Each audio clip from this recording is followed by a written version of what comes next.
Görəsiz sonra. 2 saylı məktəbin uçuqlarıdır. Və bunun arxasında nələr olur? Məhəlləsi çox kiçik olur. Bəli, Sazlı məhəlləsi çox kiçik idi, amma Mamay məhəlləsi böyük bir məhəllə idi və şəhərin mərkəzi məhəllələrindən yuxarı məhəllələrindən biri idi. 18-ci əsrin sonu, 19-cu əsrin əvvəllərində salınmış məhəllədir. Ən gözəl suyu olan bulaqlardan biri də Mamay bulağı. Bəli, baxın mən indi yaxınlaşıram evimizin yerinə. Bax, xahiş edirəm, buranı da göstərin. Təkcə bizim evimiz yox. Baxın, aşağıdan yuxarıya evlərin heç biri yoxdur. İndi gəlirik İlham müəllim, siz soruşduğunuz yerə.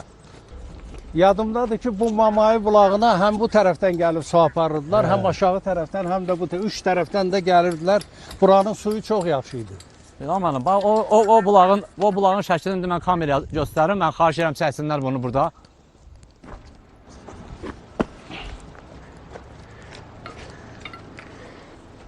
Bax, eyni ilə həmin bulaqdır. Sadəcə olaraq hasarlıqdadır ya, bulaq görsənmir. Bulağın üstündəki yazıları görürsünüz. Mənə pozub da, ona görə istərvad edəcəm.